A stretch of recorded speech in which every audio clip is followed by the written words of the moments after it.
Next slide. All right, so how do we make money? Basically, our model is quite straightforward. Now, for every employee that you are trying to pay on our platform, we charge about $1.5, which is about 500 naira. Now, what does it cover? Everything, from computation to payment to statutory compliance, every single thing for your payroll. Then we are also introducing end-wage access. We signed a couple of partnerships with companies like Carbon and the likes to offer credit to companies, to company employees. Then we will also be starting payroll financing through the same means, where we can offer businesses part of their payroll in terms of credit. Next slide. Now, in our people management, it's subscription based.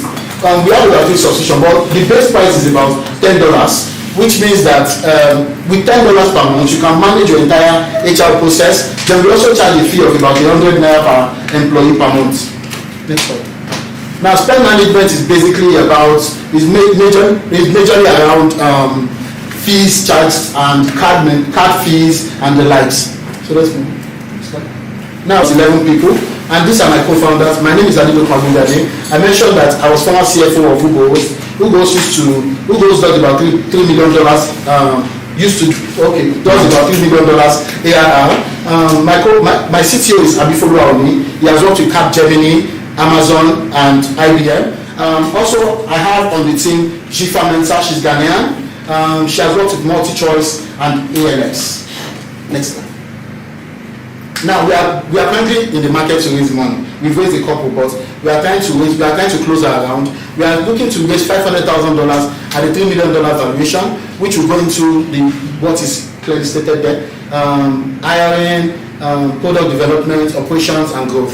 Next slide, please. All right, that's all from me. Thank you.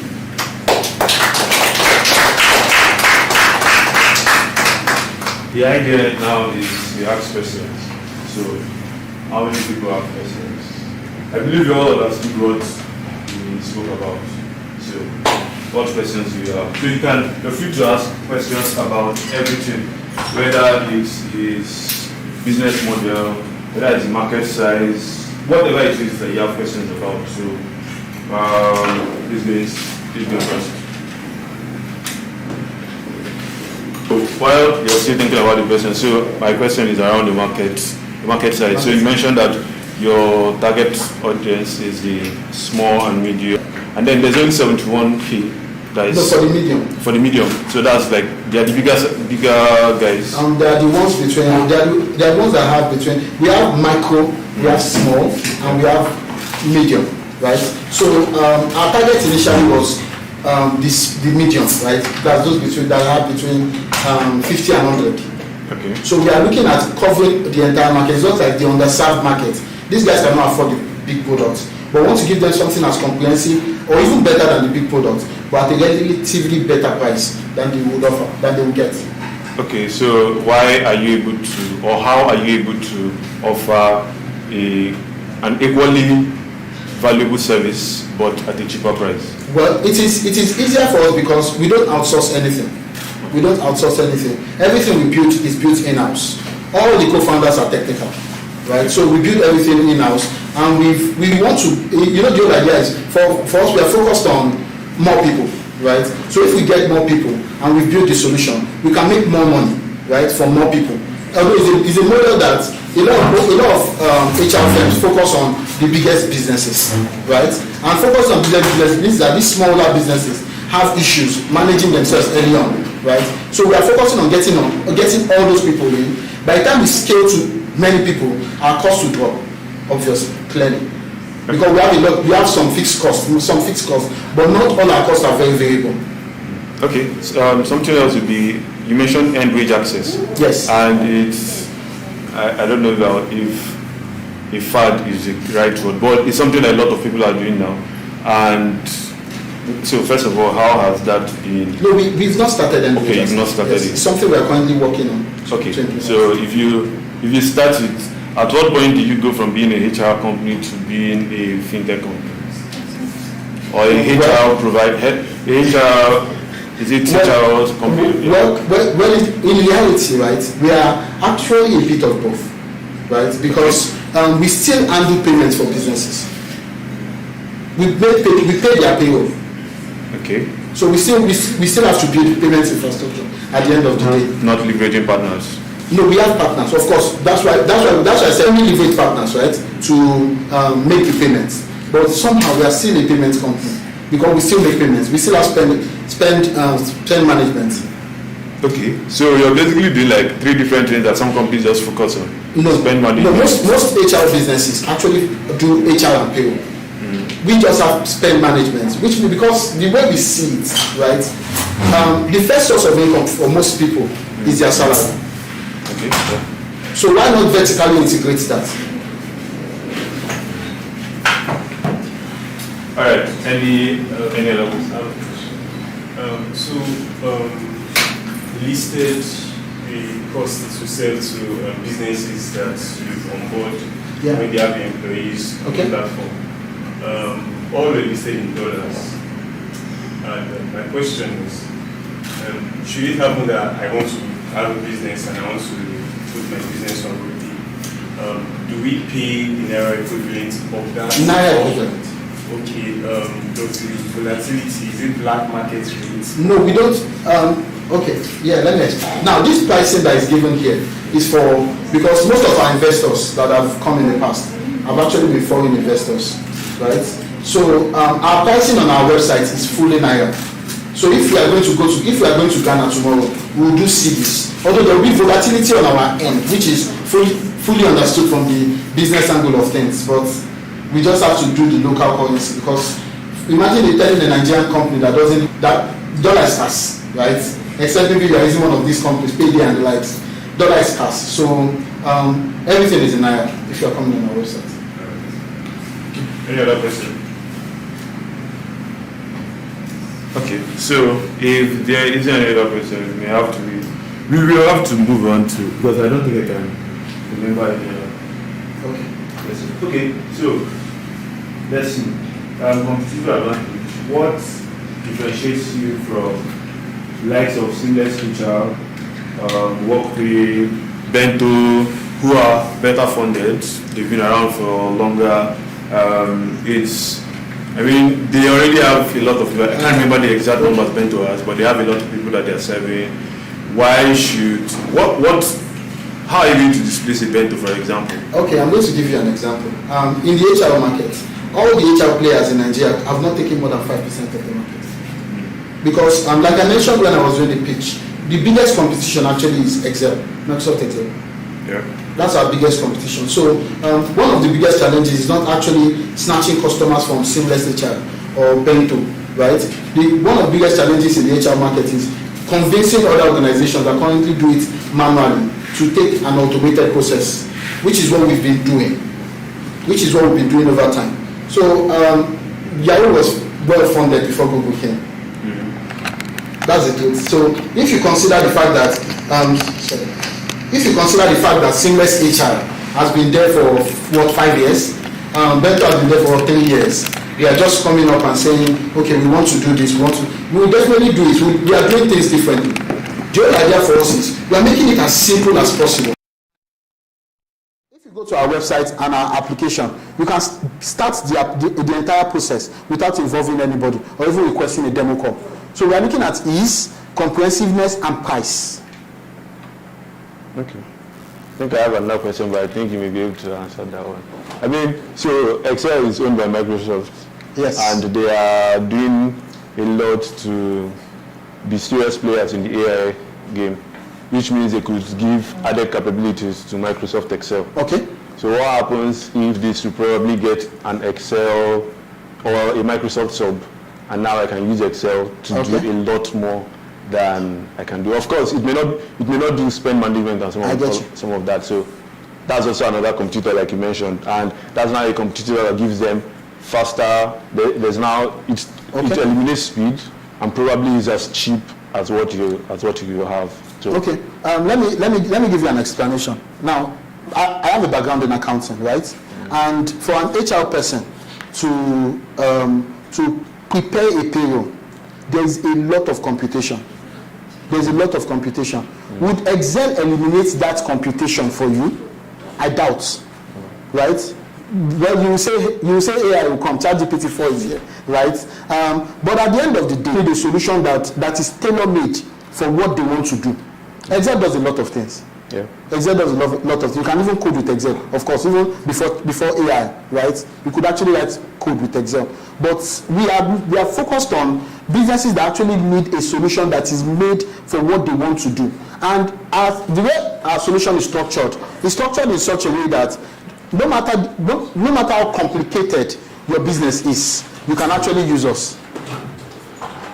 Okay. All right. So thank you so much. You can. Thank you. Okay. Come on, let's go. Let's do this. Okay. Oh, I've removed it. Okay. Oh. Yeah. Is your solution, is it a lot to just the formal sector? How about the informal sector? Yes. Okay. Okay. Then how do you factor tax compliance into the payroll system? Interesting, good question. I will take the first one, then take the second one. Now, the first question you asked is it for the formal sector alone or the informal sector? It's for all sectors. Let me give you an example. Let me tell you exactly why I said it's for all sectors. Now, unlike other solutions, when you want to onboard an employee, right, you have to understand some basic information about how salaries work, right? A lot of businesses don't. Basic salary, transport allowance, housing allowance, and the other kinds of allowances, right? But with Hope, you don't have to know all that. We give you a default solution that works for you. Even if you don't want to pay taxes, you are allowed not to. Now, you mentioned something about how statutory computation works, right? Now, all you just need to do is say, I want to pay tax, I want to pay pension. At the end of the month, our system does all that computation for you automatically. Does it make any sense? Yes. But does it give you an option to choose that? I want you to remove this for me. Yes, absolutely. You can remove absolutely anything. Yes. Okay. So no other question, right? No other question. All right. So let's go. Thank you. Yeah, we'll move the second one here. All right. So we are moving on to the next. Omoruyi, so you arrived just in time, but just give me a few minutes. So.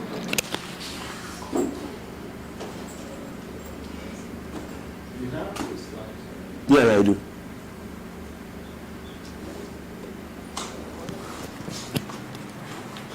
Okay, so like I mentioned earlier, compliance is a huge problem for startups, and incidentally, we just had something that could potentially get you in trouble.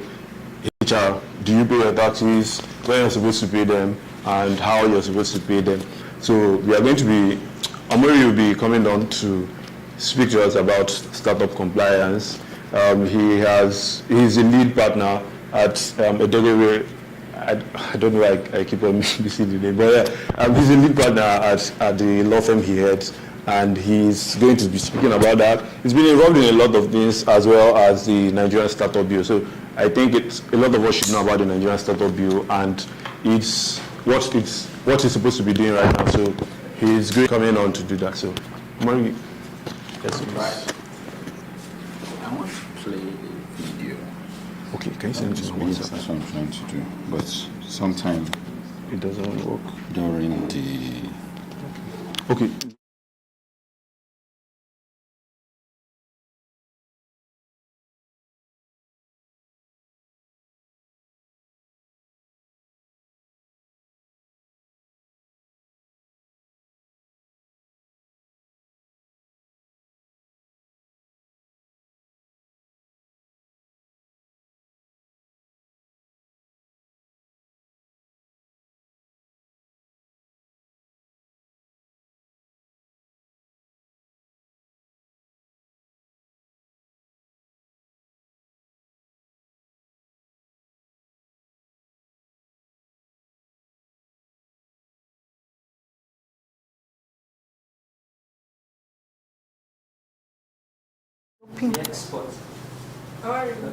Oh, X. They are boxing me into title to be able to see the slides. Right. Next slide. First slide. Let's look. Okay. You don't have... No, I'm the one doing it. This one? Okay. I wanted to take it one after the other, but it's okay. Opening salvo. Can someone tell me what the first point says?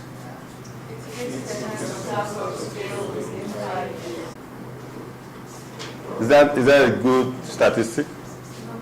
Why do you think they fail? You have an idea why they fail? Village people, yeah. The village people can work in very mysterious ways. So village people, yes. And you can chew. Any other? No money. No money. Any other point? Rupee will not be among the 80%. In Jesus' name.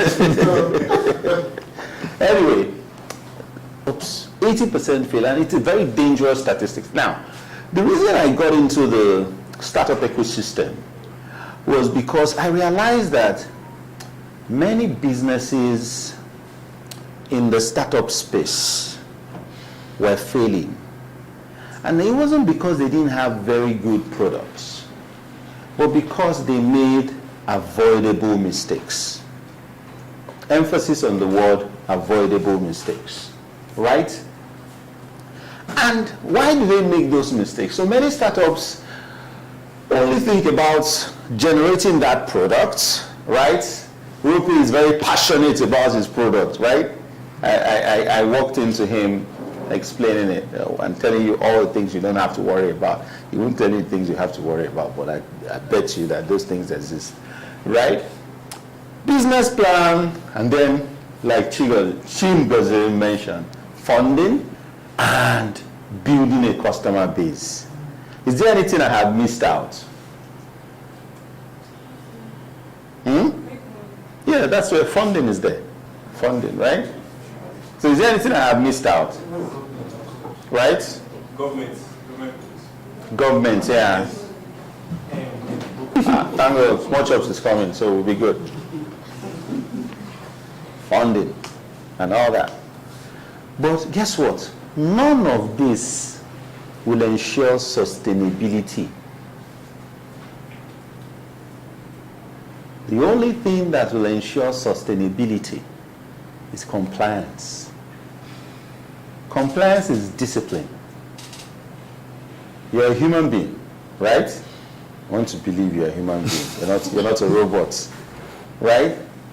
The only reason why you look handsome, well-groomed, and presentable is because you make it a point of duty to take your bath every day, right?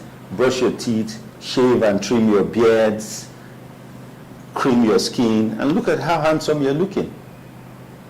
Do you get what I'm trying to explain? That's what compliance does.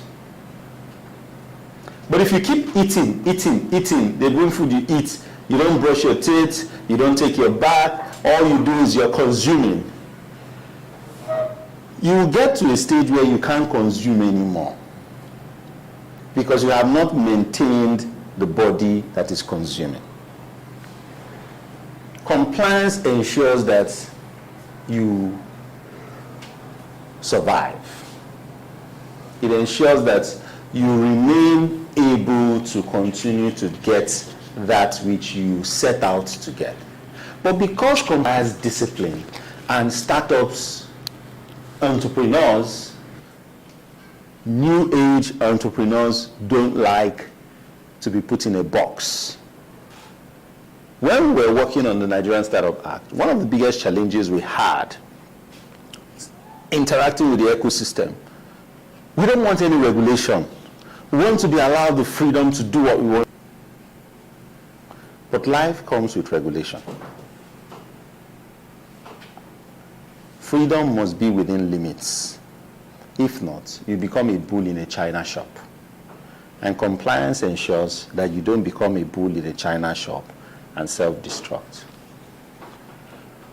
Let's go to the next slide. I think we're done with this. Great. So, regulatory compliance failures and legal challenges are the second and third most significant cause of startup failure. And a sizable number of startups have collapsed because they fail to understand, thrive, and be sustainable. Again, we get that word sustainability. Now, if you don't fail, you become sustainable. If you fail, you won't be sustainable, right? And so it says, when they pay attention and respect the rules that regulate their line of business, and when they create clear operational procedures in accordance with best practice. That's the right place. Now, what does compliance mean? You know, we hear compliance, compliance, compliance, compliance, startup compliance. What does it mean? It describes the ability in accordance to a certain rules or requests. And like you pointed out, you need government. Government will make certain requests for you or of you, or certain rules that you must now abide by. So, before I continue, let me give you this. I was watching Lion's Den, and a lady had a very nice pitch. And so they said, oh, nice. So, if we were to fund you and give you some equity, how are we going to go about it? How much equity can you give? She was saying, we can discuss that, be able to do, it's okay. All right, well, just, let's make it simple in matter of shares. Simple, just shares. How much do you value your shares? We're still in the process of incorporation. Where right now we got one lawyer that's helping us do our CAC. And then you came with a brand, right? Came with a brand and a product. And guess what? Okay, this is your product. Is it trademarked?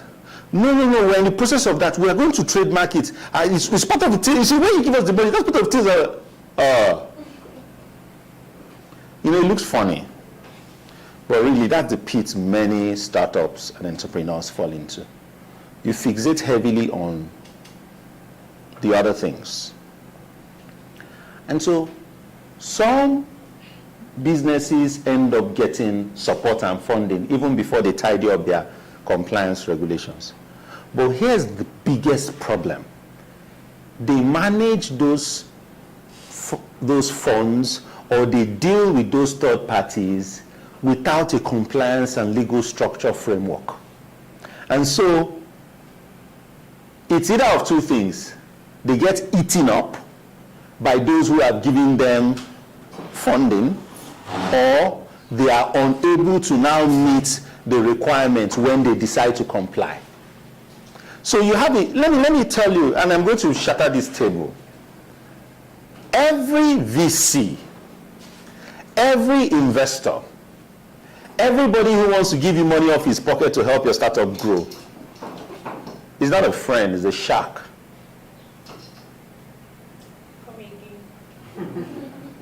I've forgotten what I said.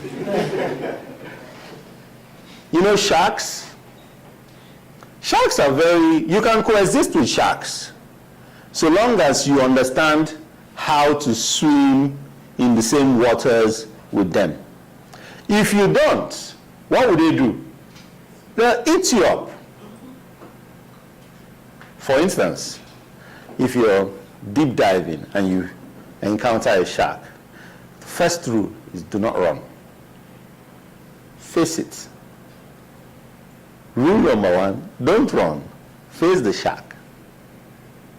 And if it comes at you, strike it in the snout.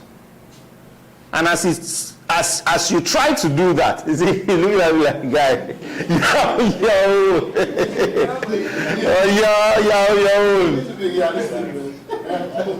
Let me break it down for you. If you run, you don't have the size, you can't outswim, you don't have the speed. One limp back, you're done. But if you understand them, and it takes confidence, you'll be able to swim in the same waters. That's the same way the VCs are, those who fund.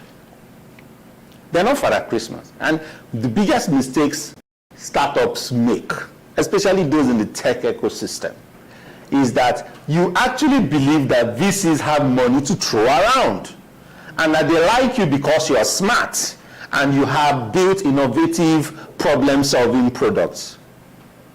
False. Products they feel they can milk. If you are not helping them milk it right, they'll eat you up so they can milk it themselves. Or they balkanize your company and recover what they can and move on to the next person. And that's why you need compliance. Because if you don't have a legal structure and someone funds you, here's what's going to happen. Very simple. The fellow is going to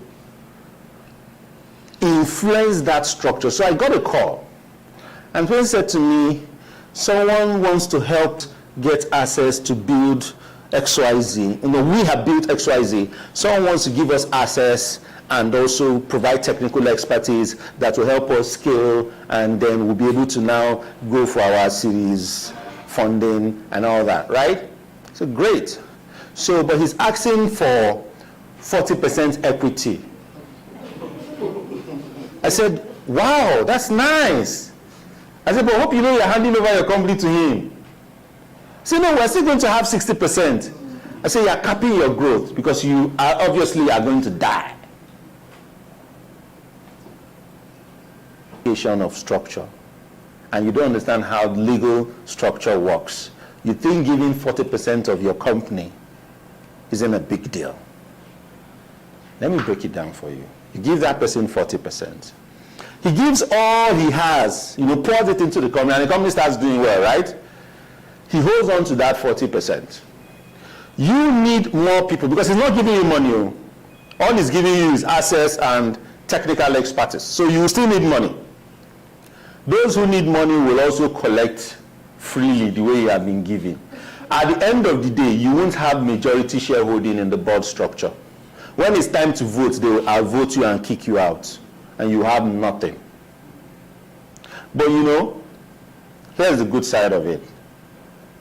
Techpreneurs are very smart and they are very restless. So I'm sure you would have started thinking of the next big thing. You cut your losses and move on. That's why we have that 80%. Because you guys keep cutting your losses, keep moving on. The statistics keeps increasing. So we've got to ensure that startups like RopePay scale the 5-year mark, move from being startups to being full-fledged adult companies.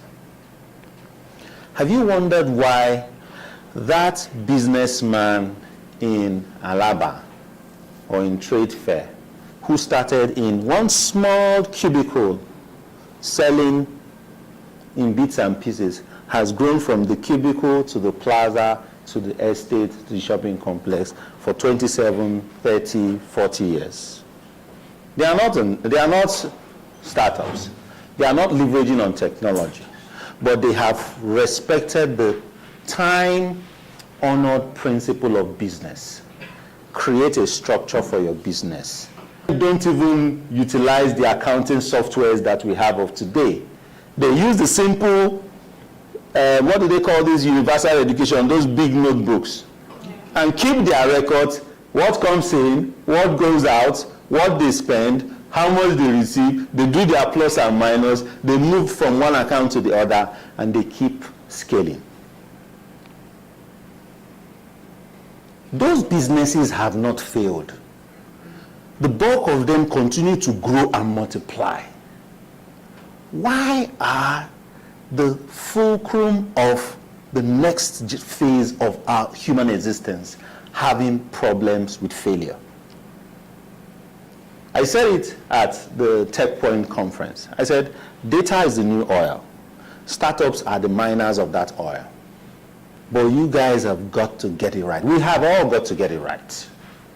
If not, we'll continue to be the number. Now, there are two levels of compliance. You have level 1 compliance, which has to do with ensuring that you meet the necessary external obligations. your corporate affairs commission registration, you have the legal structure for your business, you're trademarked, you have your NCC licensing, your SEC licenses, your CBN, you've gone through the sandbox programs, you've done all you need to do. You know, that paperwork is in order, right? And then there is what we call the internal compliance, which is the most important aspect. Well, I would say most important, but it's equally as important as the first, where you create the rules that regulate your business, that ensure discipline, probity, accountability, structure, and a seamless management of your affairs. I like to call that the mirror effect. You know, when you're in your room alone, nobody sees you. You look at yourself in the mirror, you're alone, and you're able to tell yourself the truth. On the other side, to listen to a lot of things that startups have to say, we judge, scrutinize, and great, some of them have fantastic work. But I have also built, over time, the discipline or the experience of discerning bullshit when I say it. Capped, you know, it's free language, right? Capped in very beautiful packaging. Internal compliance ensures that you're not full of nonsense. That what you say you are outside, you really are inside. Next slide, please. So, Chief was even mentioned startup bill, right? It's now an act, so it's a law for your use, benefit. I encourage you all, please get a copy of the act, internalize it, and understand what the benefits are. One of which is to ensure that you get the support of government. It does not have any regulation whatsoever. It has only enabling provisions. And why? We realize that there's really no need to add more laws. There are already pockets of laws. But there is no law, there are pockets of laws that regulate, but there's no law that provides the necessary support that startups need. Funding, structure, growth, improvement, access to technology, access to mentoring through incubator and accelerator hubs, right? Troubleshooting their regulatory concerns. And so we develop that. And also, to also create a harmonized structure. So many people hear startups, and they really, not every entrepreneur running a business is running a startup, right? But many people really don't know what a startup means. For the first time, we now have a law that defines a startup. And so you can fall back on the back of that definition and use that to drive what you're doing. And so it talks about a company in existence for not more than 10 years. So if you are over 10 years, you should have grown. We shouldn't be breastfeeding you. If I see breastfeeding you, then maybe there's a problem, right? 10 years, over 10 years, you are getting to adulthood, right? But less than 10, and you are in the business of creation, innovation, production, development, or adoption of a unique digital technology, innovative product, service, or process. So it's tied to innovation, technology, and development. If your business does not fall within these core elements, then it's not a startup. Definitely, if it's older than 10 years, it's not. Now, startup compliance, on the other hand, refers to the body of rules, ethics, and practices in the contemporary business environment, which include legal, environmental, governance, that startups are, what's this word? You guys like the word? You would rather startups, you prefer that, right? That startups may opt to comply with. But sorry, you're obligated to comply with these rules. And the idea is to ensure that you scale, you don't fail, you come into that exclusive preserve of the 20%.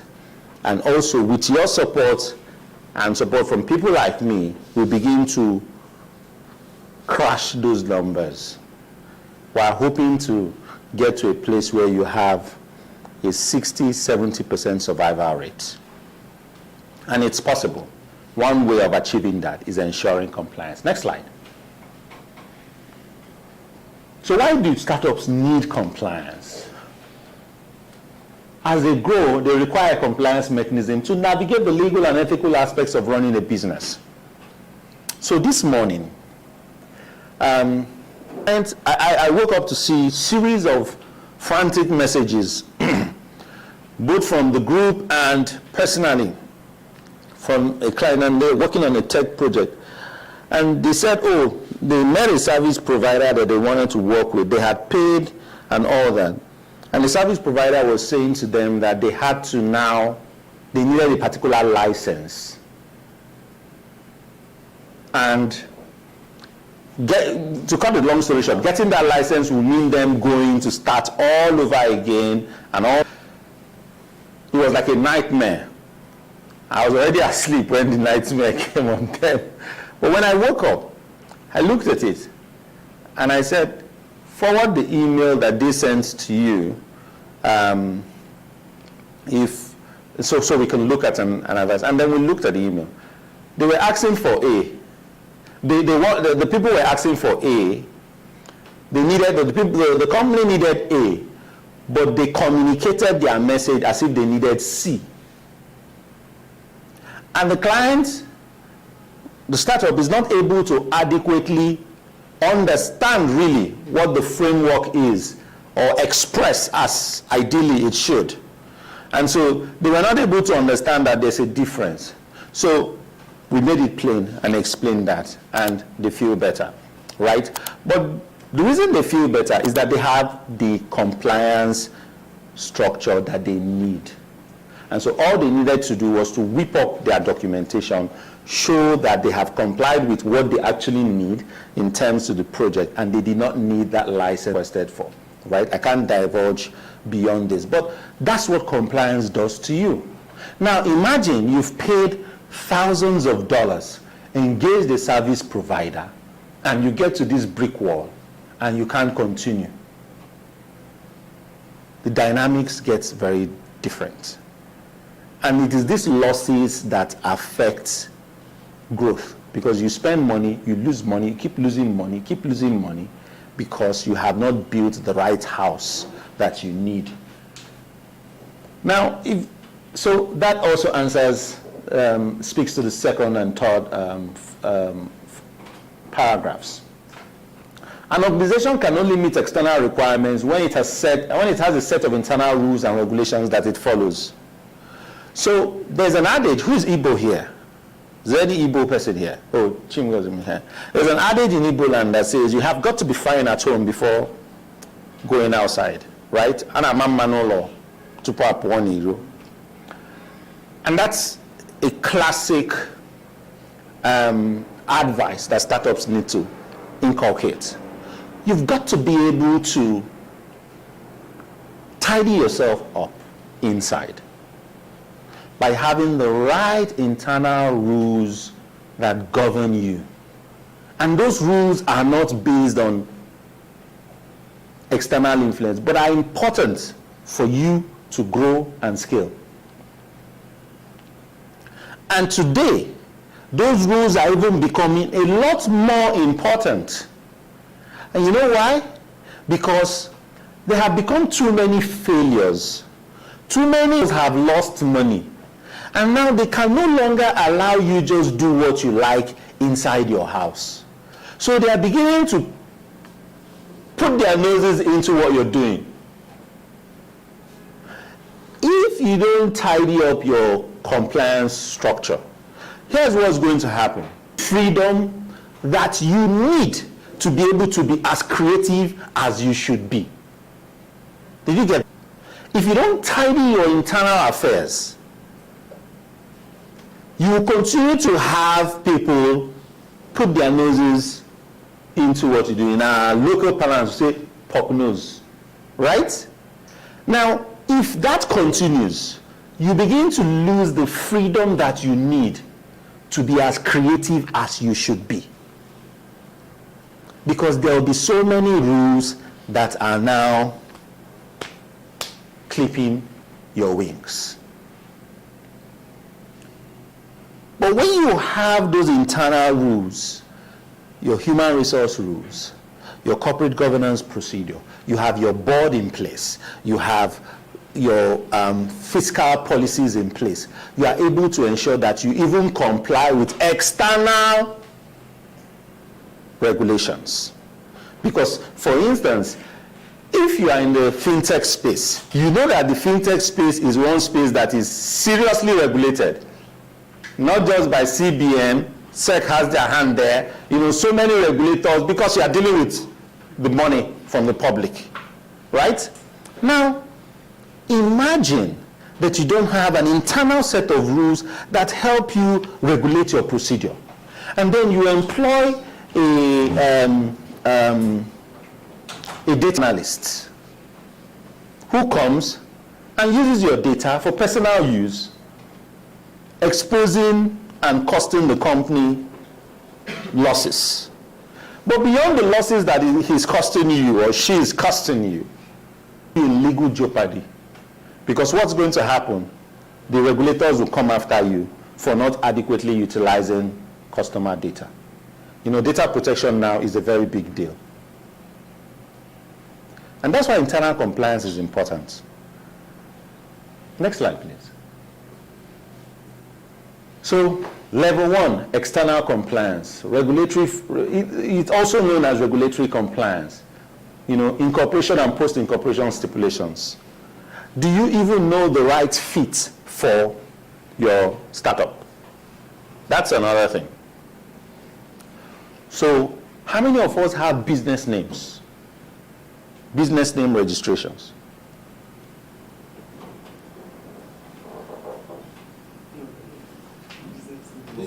Business name. Right. So, do you know that business names don't mean anything in law?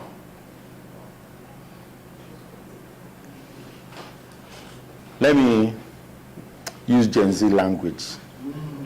They are useless.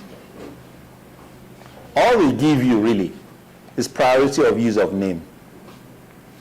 If you enter a contract with someone or with an organization with a business name,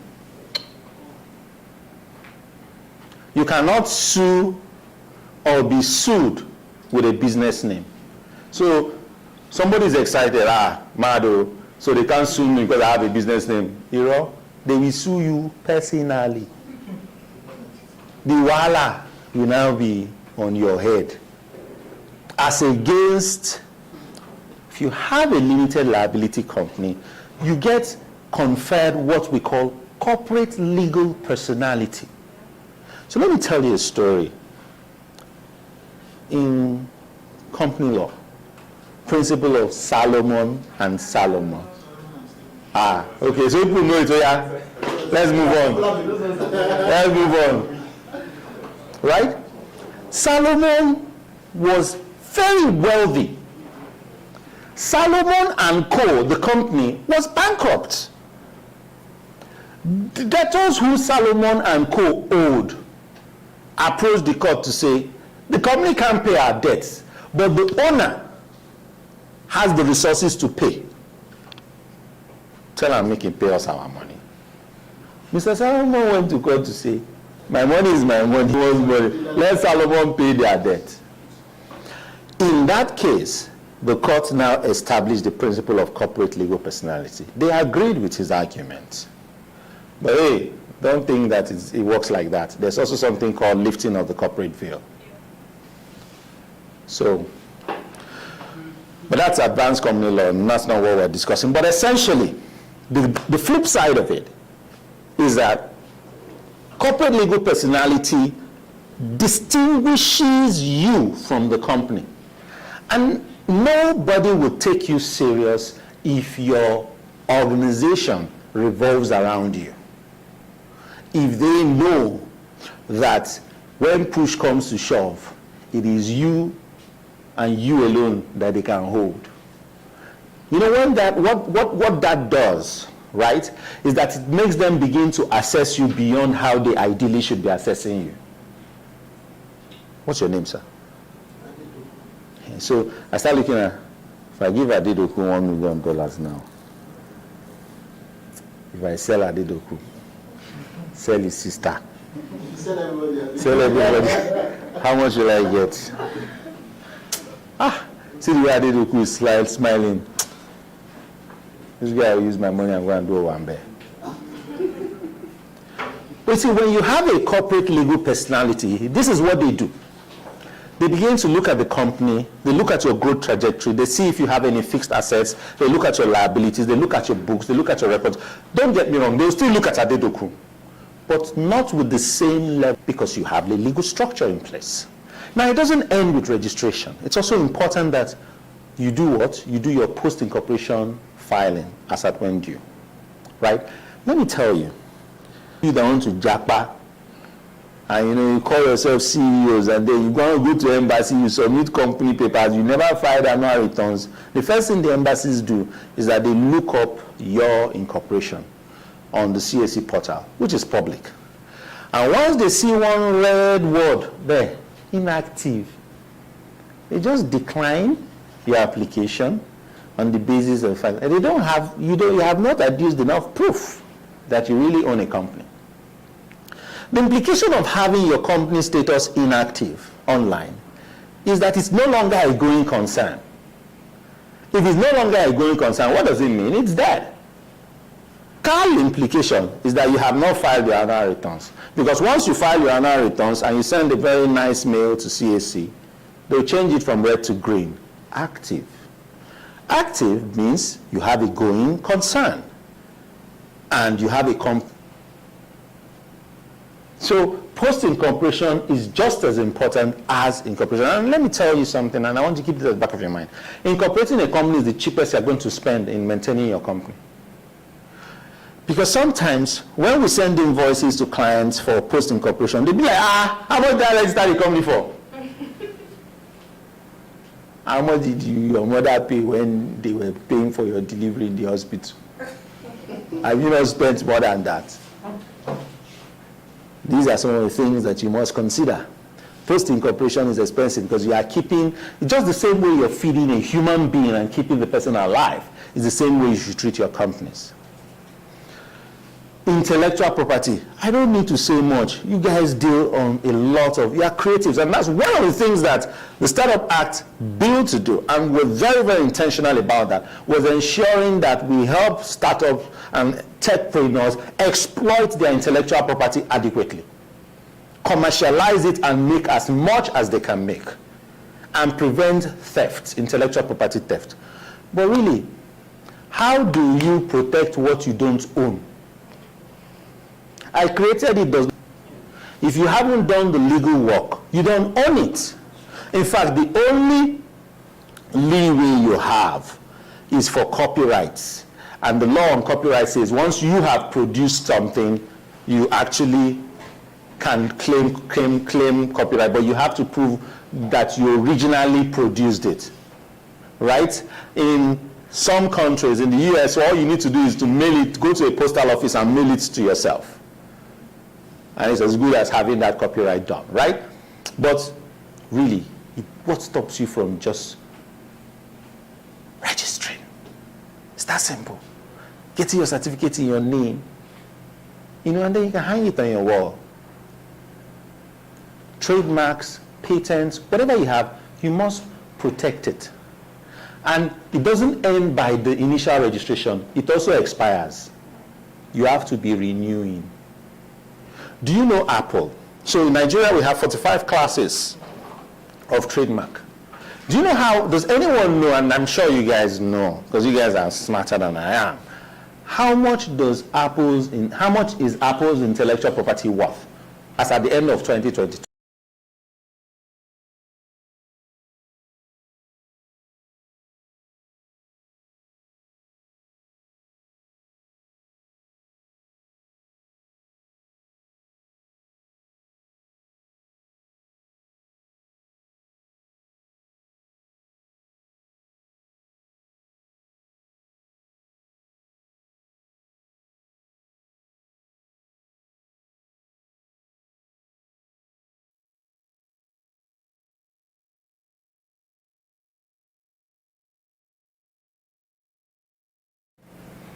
Techpoint has built a brand. And do you know that Techpoint can approach Access Bank and say, give us a loan? Do you have a house? No. Do you have this? No. But I have this brand. It belongs to me. And it is known by XYZ number of people. And we have built this base in XYZ. We have become. How do I know you own it? This is our certificate. This is what we have.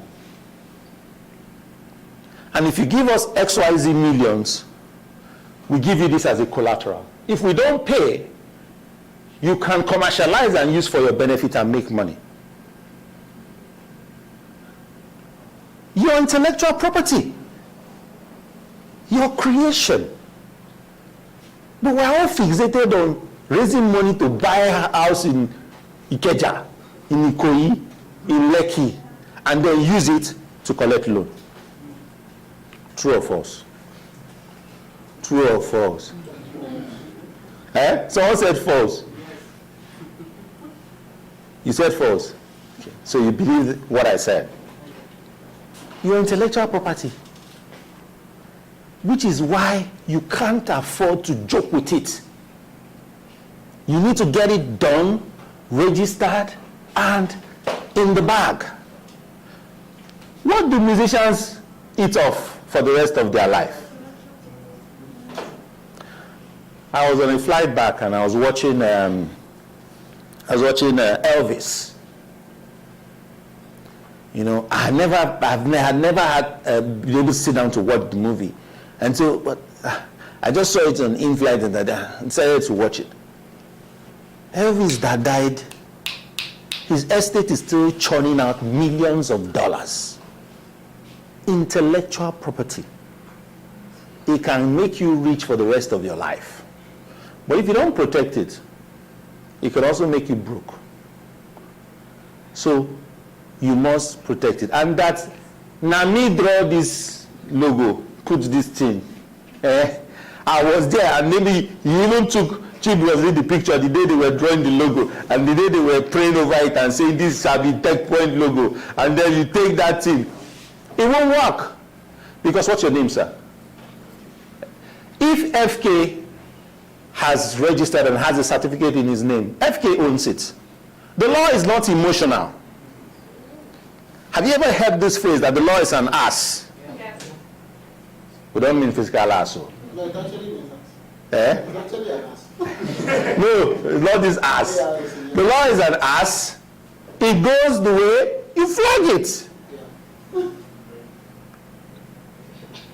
It doesn't care whose ox is God. Law and emotions don't mix. Which is why you must be vigilant. Because even equitable remedies, they say equity aids the vigilant and not the indolent. But let's move on. Yeah. Level 2, internal compliance. This is the compliance that helps you be a better company. The compliance that ensures that you comply externally.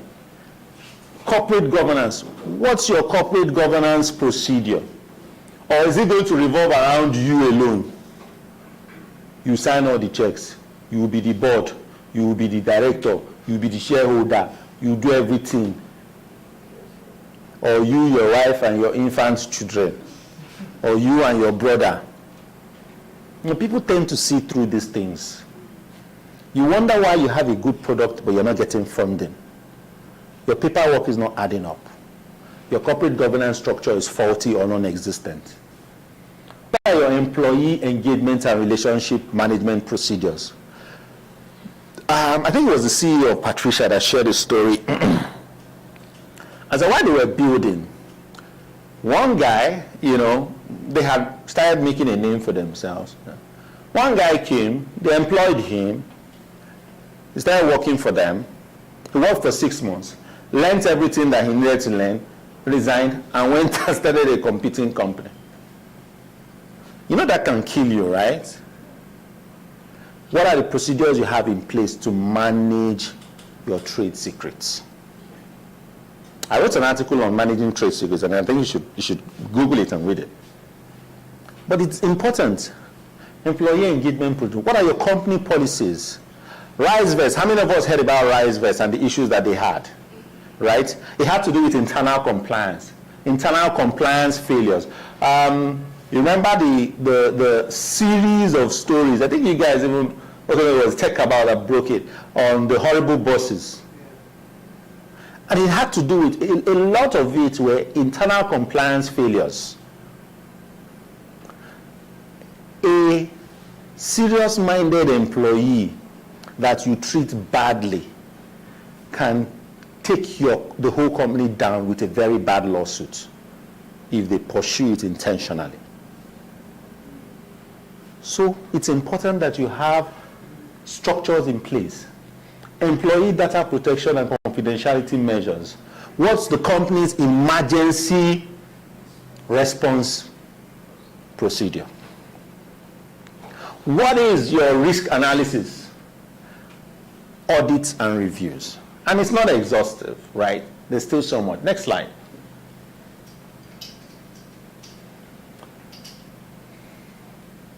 I think, I have said a lot of these things. Why it's important to have compliance, whether internally or externally. So let's look at compliance and risk. At inception, do you know what Facebook's motto was when they started? You don't know? Does anybody know? Move fast and break things. It sounds trendy, nice, Abi. Okay. Go and start a fintech and tell CBN that your motto is move fast and break things and see whether they will answer you. But with time, they've changed it to move fast with stable infra. Right? Now, compliance and risk are, everywhere you see compliance, you see risk lurking around. Anywhere you see risk, you see compliance either attacking it or looking at it and saying, oh yeah now, should be I tell them they no agree, show them paper.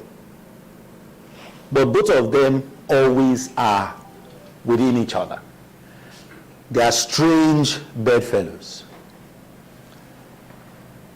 One of the most challenging aspects of compliance mechanism in startups lies in understanding the company's tolerance for risk and seeking to change or balance that tolerance. Startups, like I said earlier, are impatient, right? You are always ready to do the next thing. I'm sure 5G is no longer cutting it for you guys. You want 6G or you want 10G. And because you're fast thinking, fast paced, you want fast technology, and all that. I have a friend who everywhere he goes to in the world, the first thing he checks is the internet speed. And then he will send me a screenshot that, Baba, see now, see, I told that place where you are suffering. Just look at. Right? Now, you must be able to balance that appetite with some level of stability. And so what compliance does, please come, sir. What compliance does is try to walk fast to that door now. Wow, easy. Compliance is easy. Calm down, slow down. Okay, walk slowly. Yeah. We are open the door. Close it. Please go and sit down. Let me tell you, startups want to, if you do this 5 times a day, 7 days a week, 30 days a month, this handle will break.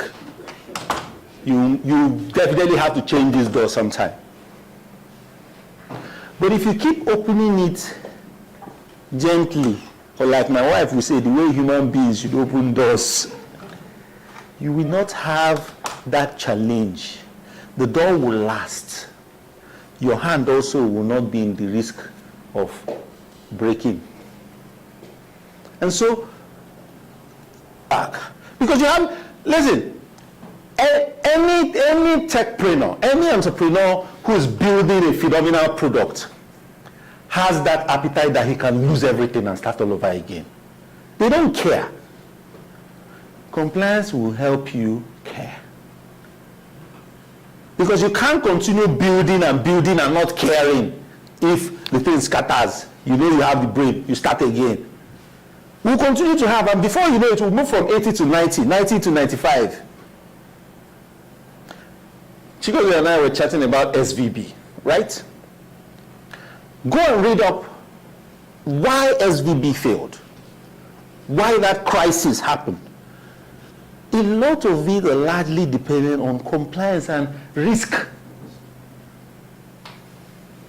SVB was comfortable having few clients with big money, all our eggs in one basket. But that's what has killed them today. Because when this crisis started, you know what SVB, you know what they did? They reached out to this basket, these eggs in the basket, and said, don't worry, we'll be fine. This thing will blow over. The egg said, oh, now my money, you want to take play 10-10. Guys, let's move our money. Everybody, wham, wham, wham. Before you know what will happen. Bah. That's why you need a compliance framework. Because an adequate compliance framework will tell you, you don't put all your eggs in one, especially when you are dealing with money and investor firm. Banks, do you know that banks are the biggest investors in real estate? They have diversified. Because that's the only way they can keep the doors permanently open and prevent themselves from failing. Because no business is immune to crisis and risk. But when the risk appetite in one place becomes too high, you leave it at a place where it is a bit more balanced. Many startups are focused on innovation, while some have a deeply edged penchant for disruption. This guy, Red, what's your name? Hefziba. If Hefziba never disrupts, he no go rest. You see, the way I'm seeing him, he's a disruptor. And it's good to disrupt. But you know one thing that disruption does? Disruption comes with a mess. But we don't realize it. Who cleans up that mess? It's faster for us to go out like this than for us to file out through this door, right? And it's easy for him to just break that glass and we go. Now who will sweep all these broken bottles to ensure, say, you no wound any of us here? And then, after we have all gone out, who will ensure that armed robbers don't jump in and steal this computer? Or when rain falls, water doesn't come in? Because all a disruptor sees is that it is inhibiting you. Oftentimes, you don't see that it is securing the assets in here that also belong to you. If you have risk and you don't have compliance, see how you are. This leg is already up. This one will soon get tired. What will happen? Next slide, please. Compliance and risk. Managing a startup's appetite for risk. Now, compliance will help you identify the risk and present the risk to the appropriate parties. They fully understand the risk and the potential implications before they decide. So you may have a very disruptive, innovative, crazy idea, but a compliance plan and a lawyer, for instance, who understands the system will be able to say to you, if you do this like this, you will fail or you'll run into trouble. Imagine someone, since we've been doing cashless now, and someone decides to now create currencies, right? You can now have maybe a form of Bitcoin online stuff, right? And you want to start transacting, okay, tell people, instead of waiting for Naira, it's easy for you to send 1 Uyi to this guy and he will send you 3 Uyi, you know, things like that. And then you can store it and then change it for money later. Before you know it, DSS will come and knock on your door and tell you that you're beginning to subvert the economy of the country. You're carrying out an illegal activity. But you had a disruptive idea that was going to solve very serious challenges that people were facing. So your idea may not always fly because it can lead you into trouble. So that's what compliance does. It helps you balance that, right? Because it will interpret the risk and assist you to either navigate it or outrightly avoid it.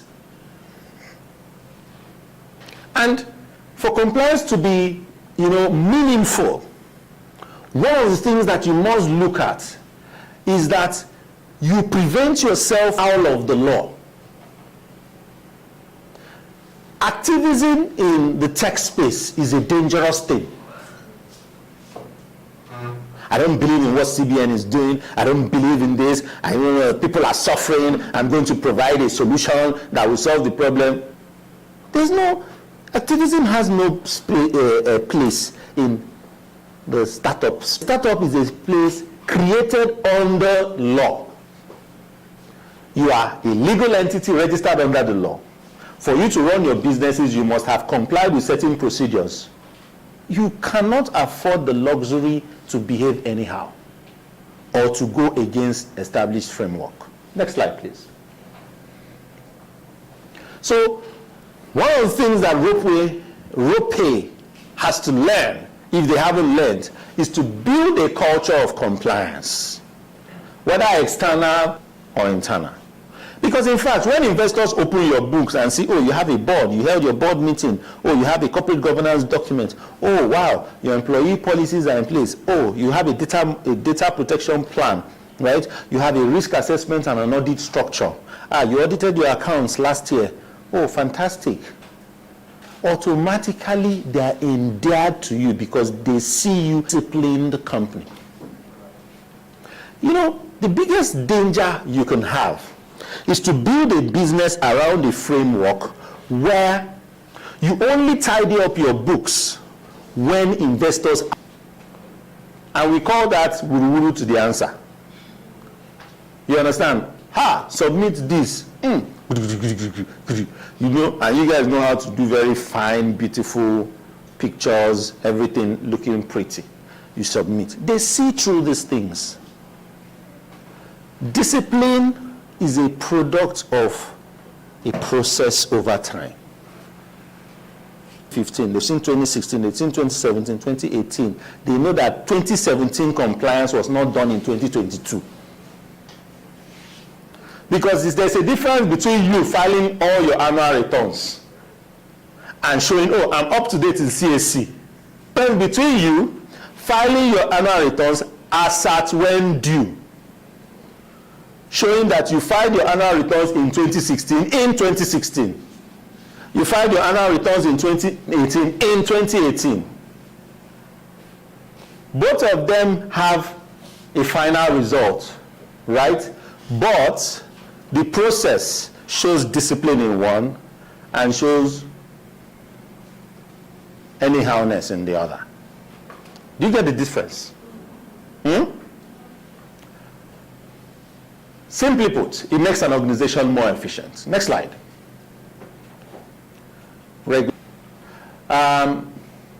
The term regulation refers to a set of binding rules issued by a private or public body with the necessary authority to supervise compliance with them. Now, the reason I added the regulation component to this slide was because it's important that you realize that your business is going to be regulated in one way or the other. And you must now understand what the regulatory framework is for your business. You can self-regulate in some aspects, and in other aspects, you should also comply with external regulation. Next slide. Because what are the enforcement processes? Where you don't do what you need to do, where you are either failing in external compliance or internal compliance, you are going to have the enforcement procedures. They will come and inspect your books. They will investigate, right? Like we mentioned the startup, the founder, of RiceVest had to do what? Step aside. He first temporarily stepped aside, and then after the investigation, he had to permanently step aside from his executive role. So you have surveillance also. You don't want them to beam their searchlight on you permanently. Visible. I don't understand. Oh, let's just be looking at them. Let's understand what these people are doing, because I don't think that everything is straightforward. Once you create that toga of darkness around you, you never come out of it. You hardly even survive it. And then imposition of penalties, creation of enforcement institution, and procedures. Sometimes you may even lose your company altogether because they feel, especially for those in the fintech space, you're dealing with investors' money, you're dealing with money from the public, you're helping people transact, you have money warehoused with you. If you fail, they'll take you over to ensure that people don't lose their funding. And oftentimes, for the entrepreneurs, it's important that you are not identified with failed companies, because that trajectory goes with your record. And if the company becomes bankrupt, you are seen as someone who ran a company that became bankrupt. It's in your record. Investors will ask those questions. Collaborators and partners will ask those questions. And so it's fine to, announce the rounds you are closing, the monies you are getting, the big news. Great, very exciting. But beyond that, you've got to ensure that you don't fall into this pit. Because when you do, you shortchange yourself and put a cap on how much the public and the regulators can actually trust you going forward. Next slide. So when you say a compliance program is effective, how do you define that effectiveness? I'm trying to that slide video. So I wanted to, how many of us have heard about Enron? Heard about the Enron story? Enron was like magic. Now, I don't know how to explain it. This was a big company, like Shell. You understand? A big, solid company that people dreamt of working there. They were broke and bankrupt. They kept hiding. Let's not even go far. KPMG gave SVB a clean bill of health that they were cool. Another, you see, and one thing that you must also keep at the back of your mind, and why you must not joke with compliance, is that, you see, the startup space is a very volatile space. Everything can be perfect today, and tomorrow it may be upside down. The only thing that keeps you from being swept away and destroyed are adequate compliance procedures.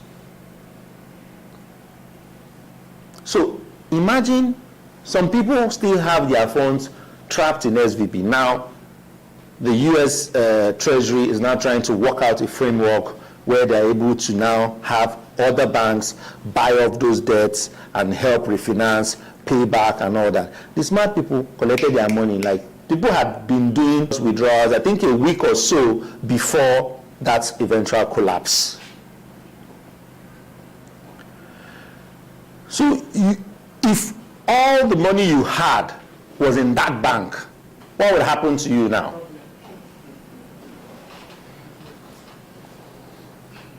Now, Enron, But Enron they now claim they were doing well in the stock market. You know what these guys did? They emptied the whole floor in their building, converted it to a trading floor, brought people, put them there, and then told the people in the floor on top of them to be calling them. You know how the stock market works in the US? They're always on the phone. Phones are always ringing. Every regulators come, they see, well, you guys are doing well. And then they were churning out beautiful nonsense. Now,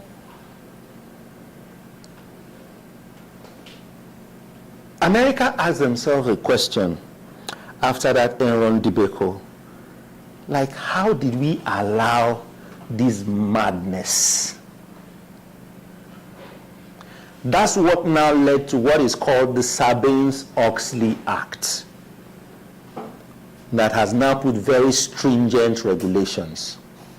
These guys were posting crazy profits, that they made this, they made that, until one journalist wrote an article and said, how many of you have asked where Enron is getting his money from? How is Enron able to post this profit? One article led to an investigation, led to this, and everything came crashing. But here's the thing, and this is a message to people like us on the professional advisory side. You must also be careful the kind of advice you give your clients. Arthur Andersen, one of the biggest accounting firms in the world, crashed because of Enron. 125 years of history destroyed by one single bad decision. KPMG now is having a fit over this SVP. Why? Because a KPMG report is deemed to be, when you talk of KPMG, PwC, Deloitte, right? You call them, they are the big four, right? E&Y, Ernst & Young here, you know. So when you get reports from them, you go to sleep. And they are deemed to be very, very stringent. So we're expecting to see the feedback. I haven't read up on that, but, you know, crazy. But like I was saying, the accounting firm, because the accounting firm kept giving Enron a clean bill of health, that things were okay, they were fine, there was no issue. Meanwhile, the company was in debt and had been in for, okay, yes, I have seen it. I will just share it with you now.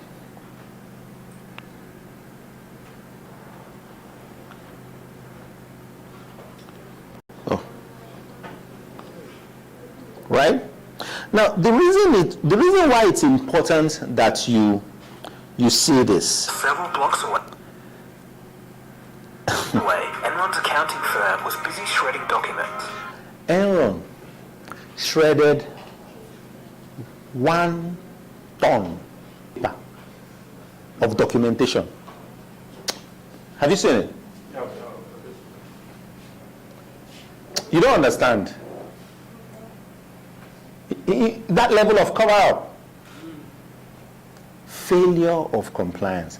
And you see, even the external one, because they were telling the regulators what the regulators wanted to hear.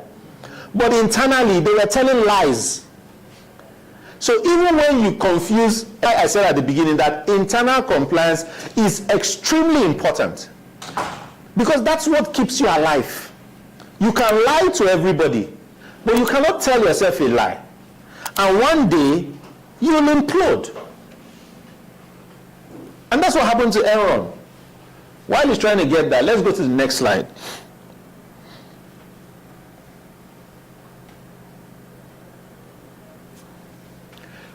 So I've been speaking compliance. So let me make it a bit more, simple. How do you know the key elements of an effective compliance program? Compliance needs vary, so there's no one size fits all, right? What RoPay will need is definitely not what Techpoint or what another firm will need, right? However, there are certain elements that cut across board. It's got to be clear and concise. Your policies must be understandable, must be clear, they must be concise. Startups don't have time to read too much. So encapsulate. If you read the Startup Act, it's a very easy law to read and understand. Simple in language, short clauses, straight to the point. No need for so far hearing, thereafter, therefore, there. No. You can read it and understand it and pick what you want to pick and move on. Right? Then you must have a compliance officer or a compliance team. If you are small, have a compliance officer. You can even start if you have lean resources, but be true. They say to thyself be true. So that you know how to, and even in simple things like funding. Once you set up a company and you start having a company, money starts coming to the company. The biggest mistake entrepreneurs have is that they always think that they own the money the company owns. So your cousin wants to marry, you transfer money from your corporate account to him, give him money. And there's 10 million in your corporate account. You're like, let me get 10 million like this. No, you don't own 10 million. You own the 50K in your personal account. But if you structure a system where you pay yourself salaries, and at the end of the month it's 250K, or it's 300K, or it's 100K, whatever you pay yourself, that's what you own. And even if you are constrained, and I don't encourage it, to collect monies from the corporate account, it's important that you tell yourself that you have taken a loan. You do the right documentation, and when the funds come back, you return it.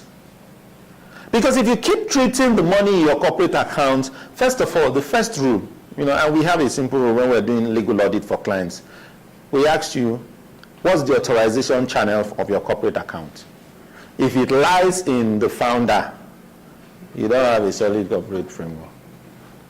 Because your money is just in a different, you are spending as you wish. We have done audits where you see company, first of all, the company has no business having ATM cards except for impressed accounts, and those accounts are capped.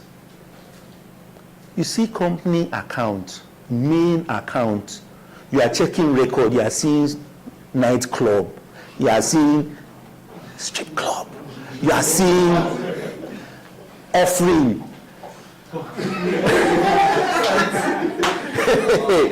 So church. Like, hey, what's going on?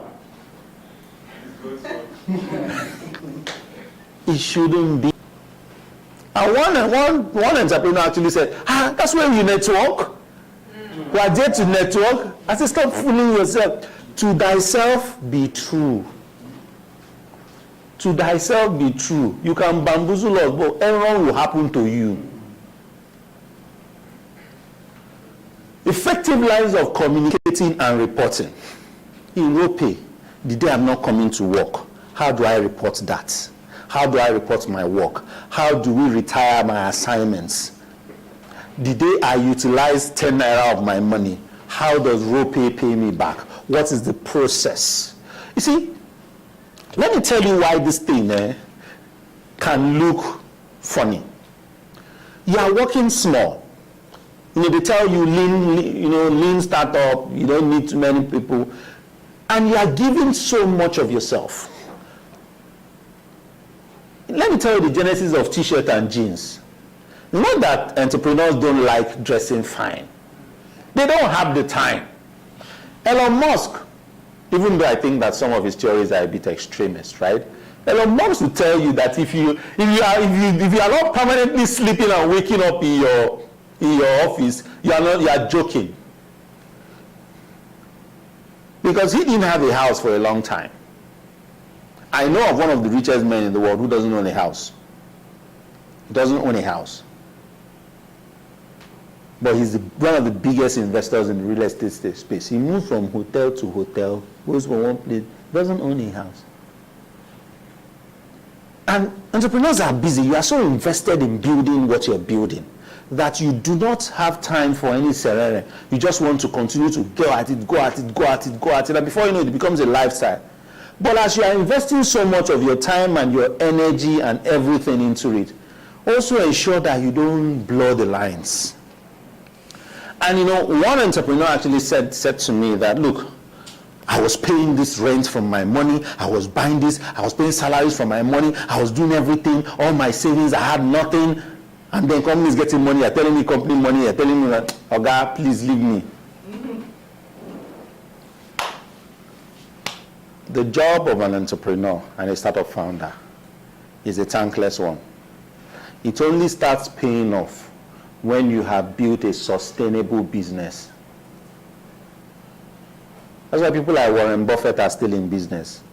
Warren Buffett is one of the richest men in the world. He's not ripping off the daily income that his companies are making. He's ripping off the long-term investments that have made him wealthy.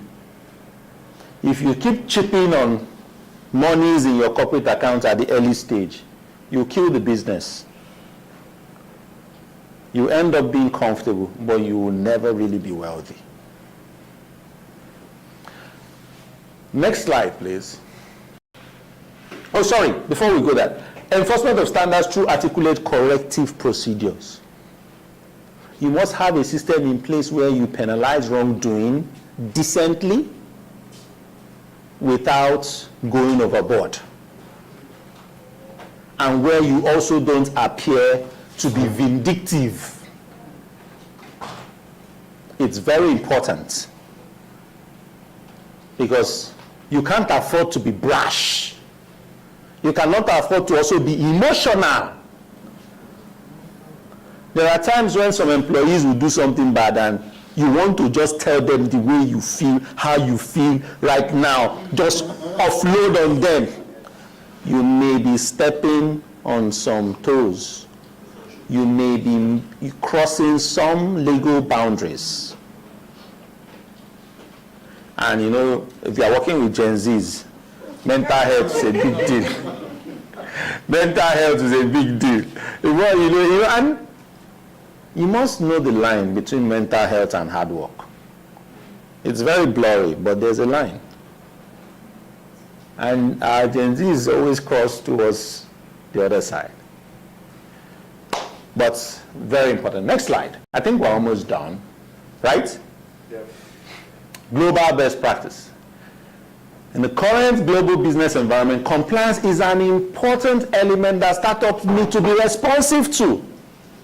You can no longer ignore it. You can't claim it's not important because it is.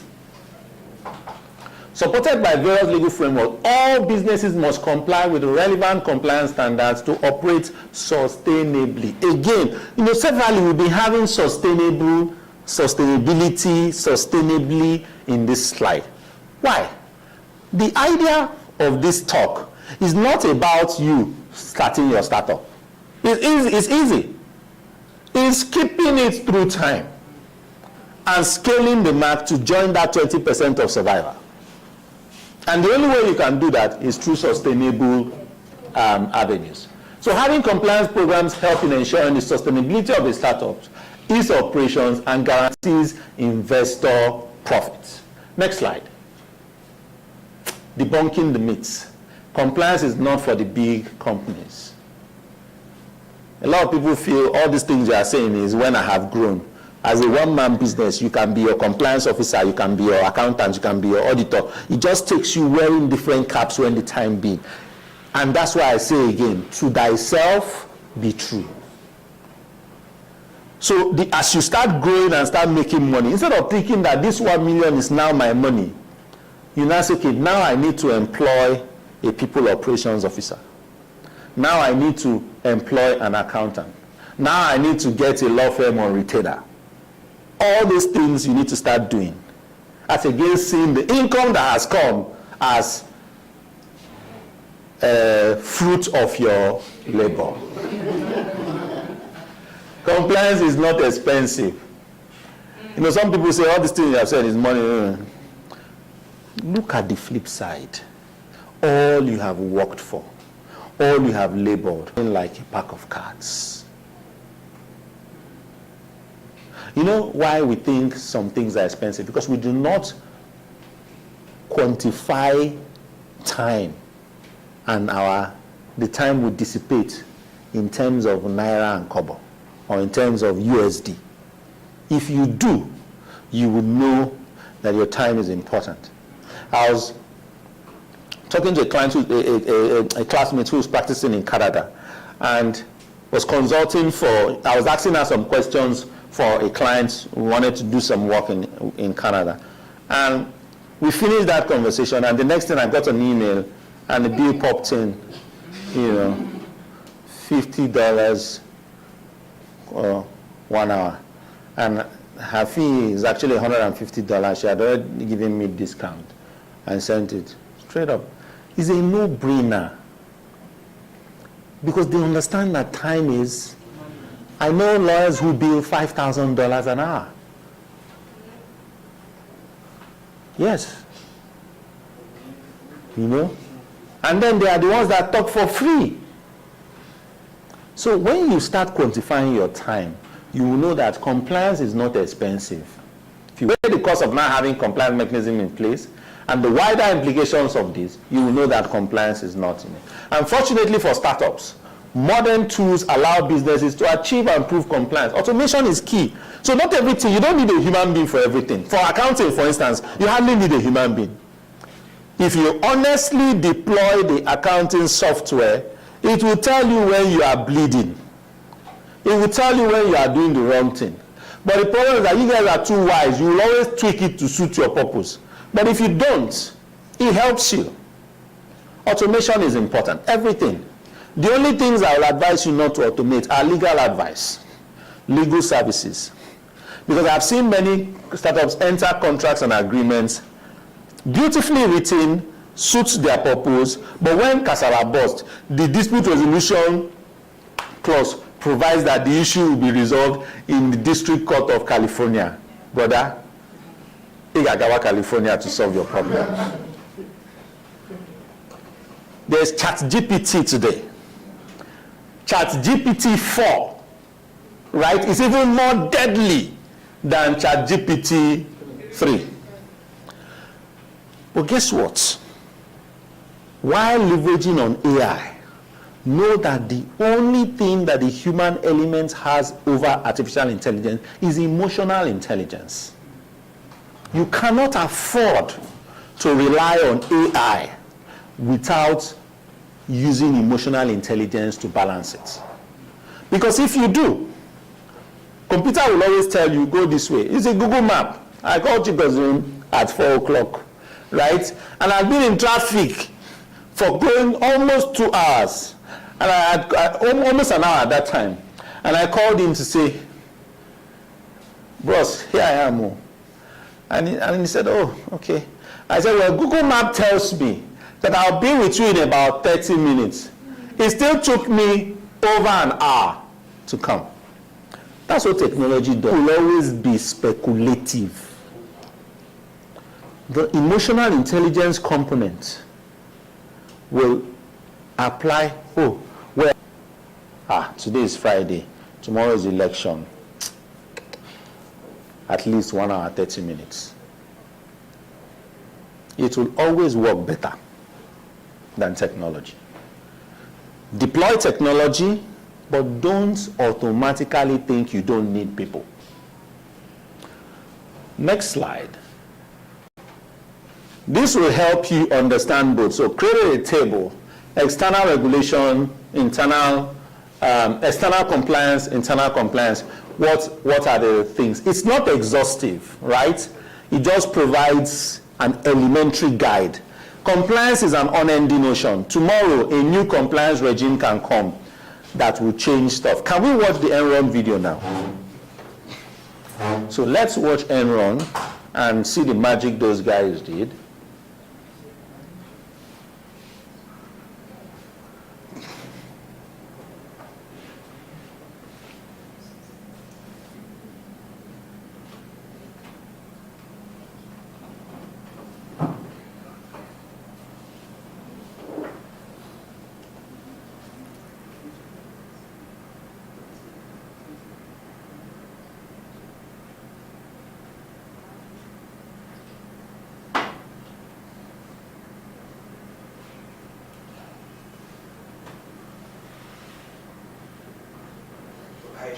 $45 million during the... Ken Lay earned $300 million from Enron. He was found guilty of 10 counts of securities for 45 years. This is the first one I said. Died of a heart attack. No, play the first. Sentencing. 20,000 people at Enron lost their jobs and medical insurance employee now just Saturday.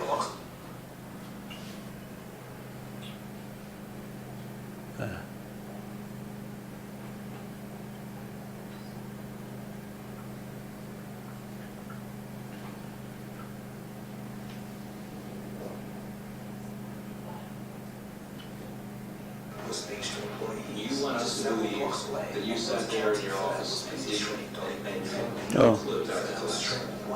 On the day I left, on August 14th, 2001, I believe the company was in... Enron is fighting back.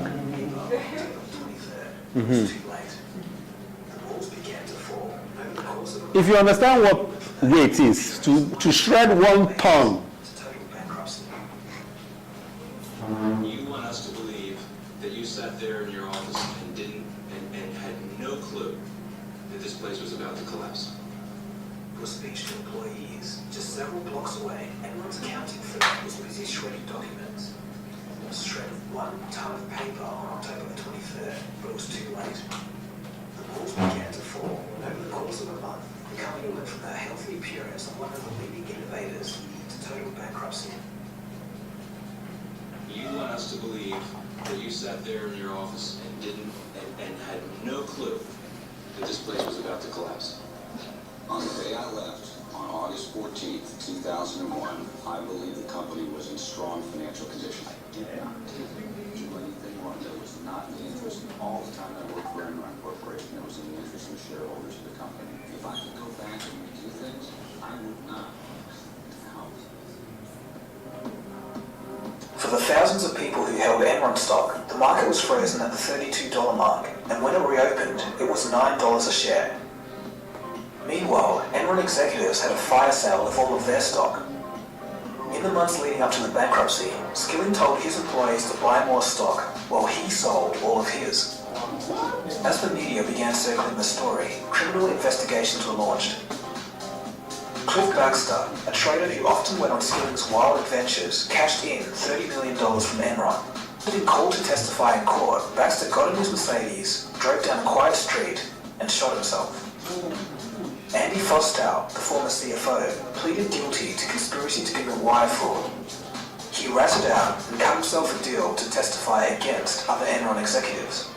He was sentenced to 10 years but only served 6 and paid $23 million in fines. Enron's accounting firm, Arthur Andersen, was convicted of obstructing justice. America's old accounting firm collapsed due to the loss of reputation. 29,000 people lost their jobs.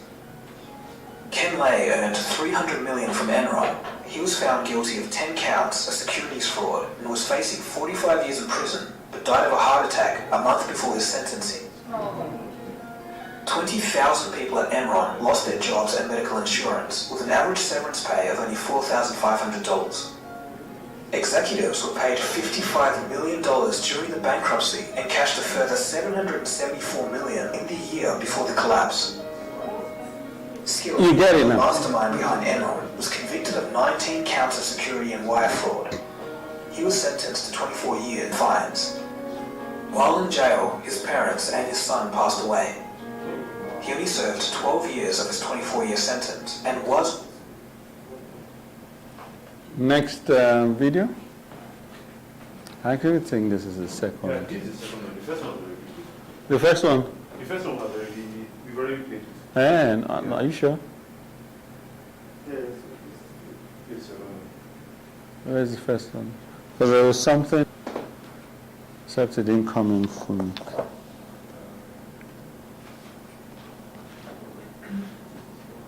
Oh, yeah. Okay, yeah. Right, that's about, this is the first one. I think, but you know what, it's on YouTube. It's a long 9 minutes, and there's one for about an hour. Take your time to read it, to watch it. Also read up on the SVB collapse and also all the other startups that have collapsed, We had OLX at the time. We had Due Day. We had, was it Conga? Or, you know, and all this. Is this still around? Fully around? You know, go and read up the challenge Conga had, right? A lot of them had issues, right? Even Due Day. In fact, the other day I saw an email, and I was like, on a still day. You know, but the essence of this conversation is that you must, as you see your growth trajectory, you must also see your compliance trajectory. And it will also help you know that there are some things, funding you should not take. Not every funding will help you. One thing that I have seen in the startup ecosystem, you know, and they know me, when you call me to speak, I don't pander. I say it as it is. Many startups ask for monies they don't need. You oftentimes don't build you build the company to have the right facade to attract investments.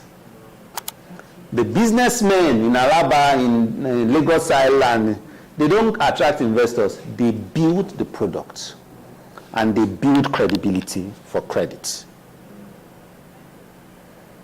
You must begin to transit from pitching your company for investment to pitching your company for viability in terms of your product, your market base, while you are building your persona to have integrity. Go and read up on Coach Charis. Coach Charis grew on the straightforward nature and the integrity of its owner. They could now say, we'll release parts to you, don't come, we'll send to you. He showed credibility. You know what? We'll make you our sole agent in Nigeria. You've done well. You know what? Take over the franchise in Africa, in West Africa. That's how he's been able to build. Today, as far as Ford or Range Rover is concerned, he has the exclusive right. You must not stay fixated on trying to have the right to think that way. As against attracting $1 million that you don't need, you pay salaries you can't sustain, employ people you don't need, live large, sponsor events you have no business sponsoring, gain publicity you don't have, while the product all this while is dying.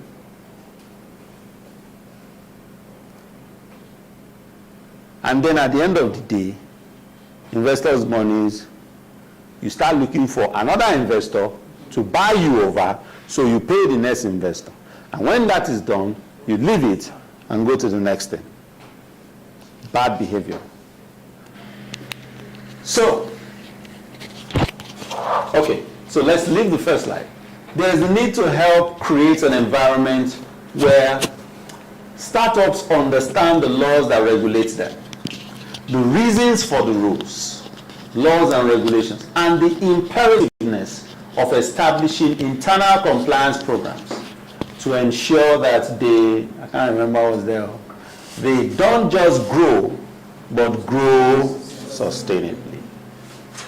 I think that's it, right? Yeah, that's it. So, with these few points of mine, I hope I have convinced and not confused you that compliance is important. Thank you very much.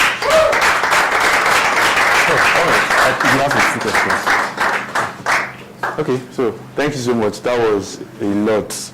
We have questions online, and I know some of us may have there was questions. an online audience? Yes. Oh, okay. So the first question here is, do startups need to register their businesses with CAC before reaching MVP stage? Of course not. Okay. So here's the thing. What I always advise, keep your name extensible. You know what that means? If you want to, if you want to sell, and let me just be very basic, if you want to sell cake, right? Don't start a business by calling it the Cake Hub. It sounds nice, right? But tomorrow, when you want to go into catering, you will get problem. Do you understand me? But if you put the name on, make the name something like the menu hub or food hub or something, right? You can always. So yes, the MVP stage is the early, right, where you really are not sure. But it's always good to start right footing. Right footing is having a structure, because you never can tell. You know, one thing that any entrepreneur who has scale will tell you, that the stages really are just for theory. In practice, you don't always follow the steps.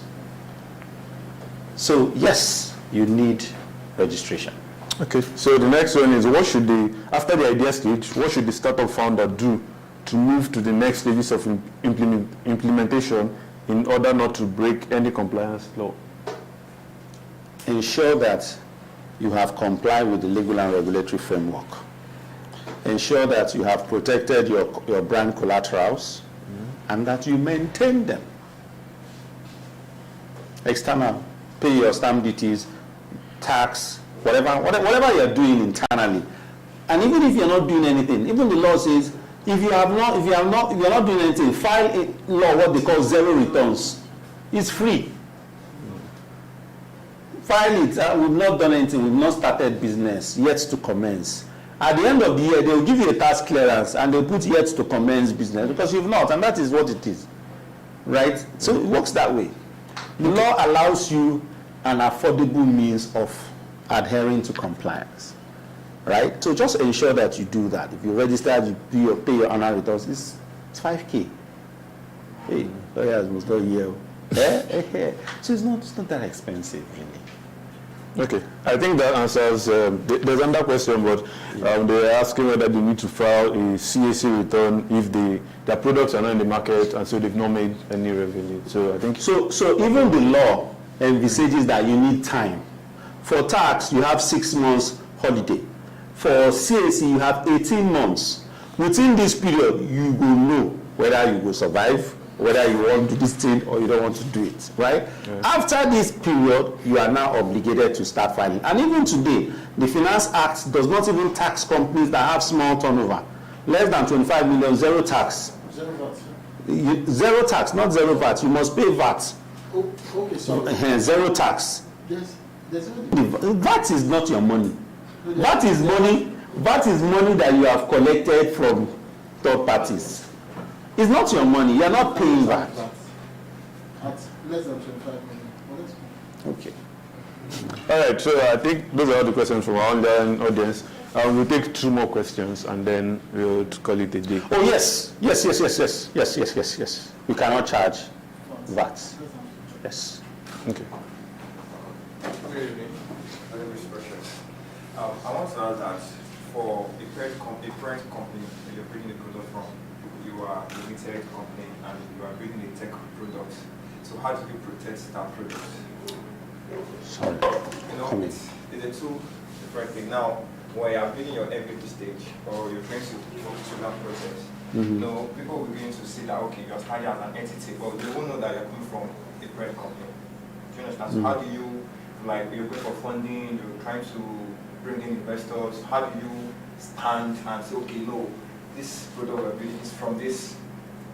Trademark, registration, protection. So when you have the rights, you must. So another thing is, always advise startups, let the brand collateral be trademarked, sometimes in your name. It's personally owned by you, and then it to the company. Brought Steve Jobs back to Apple. He was kicked out the first time. It was his understanding and his grip on the brand and the idea. They found that they couldn't cut this thing without him. That way you maintain to a very large extent your power as a founder. And most real investors, they will attack it. Well, if they win, right? But registration is very key, right? And then also having the right NDAs, simple non-disclosure agreements in place. Ensuring that you protect yourself at that initial conversation stage is very important. I don't advise any techpreneur, any entrepreneur to start talking to outsiders when you haven't tidied up your homework inside. You just end up giving out ideas that people will scale and run with. Does that answer the question? You're not too clear? I can go again. So you're saying when you have a parent company and you have an idea and you want to, okay. That's already, the idea is already house already, we're already working the idea, Mm-hmm. and now we are able to through it a lot of process. So now we are going out to get funding, Mm-hmm. trying to work with investors, and now how do you be trying to fill the form and you say, okay, put in your company phone number and you're putting another name. Why do you have another name? Yeah, this is the correct company, this is the product of beauty. Your product is not a structure. It's not a company. So it's like Samsung, it's like Sony, right? It's like Coke, it's like iPhone. The product is, it's like tomato. At the end of the day, it is the warehouse, the structure that houses that tomato that gets the level of scrutiny. Nobody's going to scrutinize your product, though, apart from meeting, regulatory approvals and all that. What you protect your product from is from being stolen. Your structure is what you use to interface with the public. Do you understand what I'm trying to say? So you have a product, it is the structure that you use for that product interface, that you use, the forms you complete. You are interacting with investors or with third parties as company XYZ, owners of product A, and not as product A that is parented by company XYZ.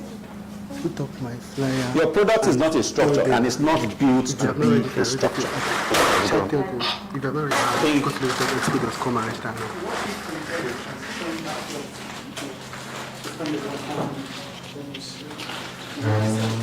Okay, so here's the thing. Yeah? Products are meant to be products. You understand me? They are not built to be companies, right? Your product is either a service or an item or something that you sell. That's what they are structured to be. They are not structured to now become companies, so to speak.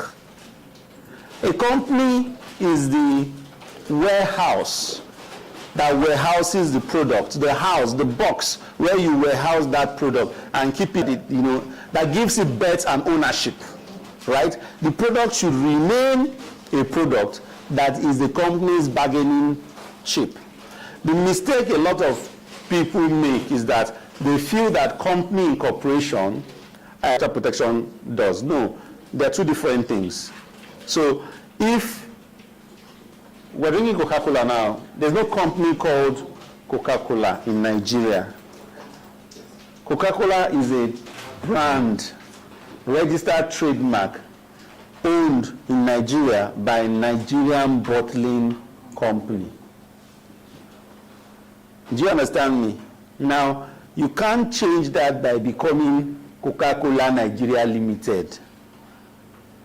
You're free, you're within your rights, but it defeats the purpose. Because you will still need to ensure that Coca-Cola trademark is protected. So nothing stops you from making the name of your brand, the name of your company, but really, you don't need it. The last question, because for example, okay, as this product is going to build, how do you evaluate it? How do you evaluate it? You have a product and you're saying that this product is coming out well. How do you evaluate it? And you have people working already, and so maybe let's assume they're already paying salaries. And want to not evaluate what's the how do you do that? So that's not a legal question, but a market question. Yes. Right? So first of all, you must have a feasibility study in place.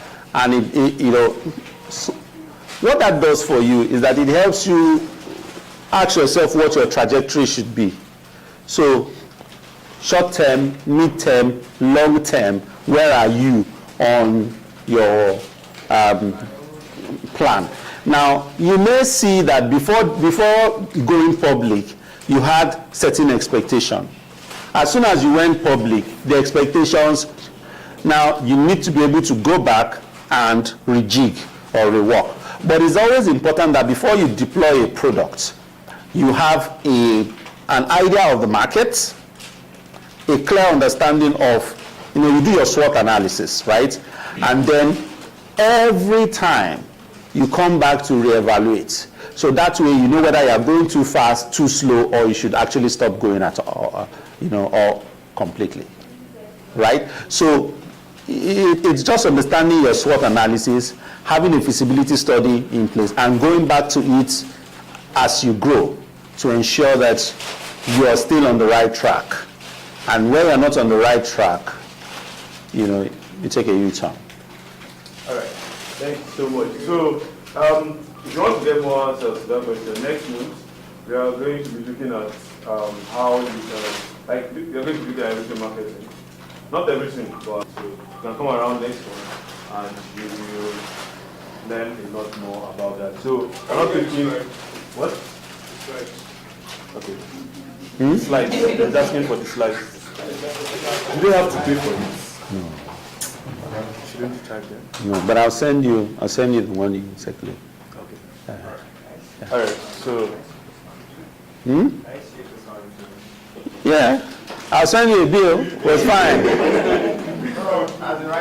Okay, I think she has. Yeah, why not? Okay.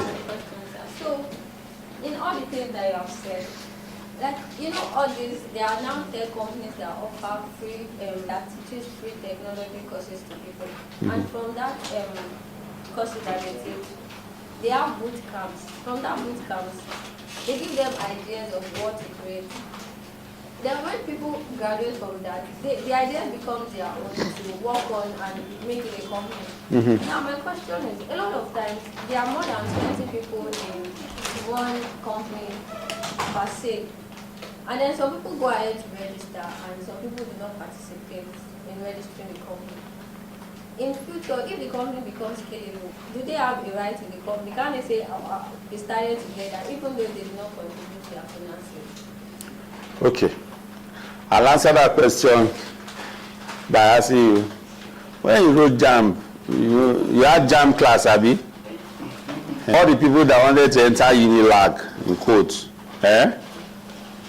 how many entered? Not all, right? Can those who attempted or who were in JAM class with you, who had Unilag as their first choice, when you graduate, now lay claim, say that Unilag should give them a degree, same degree they're giving you? And that's how it works. If you're not part of the registration process, even if you are part of the registration, if your name is not in the documentation, you don't have any claim to it. Do you understand me? It is only those who are shareholders, not directors, shareholders. You have a share, a penny, or the full hand, 1% or 1 million, whatever it is, you have a share in the company. That's the only thing that entitles you to a right. How hard you worked, whether you were there when they were thinking about it, whether you were the one that fasted over it, it's meaningless. And Ms. Gushes asked this question, and that's the point for everyone to take. If your name is not there, it's not there. It's that simple. All right. Thank you. So, thank you so much, everyone, for coming around. We are trying to wrap up quickly because of elections and all, so that we cannot get through. So, thank you so much, everyone, for coming. And for our online audience, sorry it's dark, and sorry the sound was probably not so good. But thank you so much for staying with us. And if you have other questions for the online audience, so there'll be an email. My email will be in the link. Sorry, in the description, please put it up, and then you can send your questions, and we'll find ways to get it to you. So once again, thank you so much for coming. Sorry, Samuel. Yes. Startup Expo. Like I said before, go and register, go and tell your friends. So go to what's the website again? LagosStartupExpo.com. Yeah, LagosStartupExpo.com. So please help me so that Samuel will. Discount. Yeah, yes, there's a discount for everyone here for the Beach Friday community. 10 people, the first 10 people. After the first 10 people, well, Lagos Startup Expo. So if you're a startup, yeah, if you're a startup, if you have an idea, I don't know if you're, it's just startup shop, but just come for the expo, get the goods and all of that. So with that, this is me saying thank you so much for coming. Tomorrow go out and vote. Yes, your civic responsibility.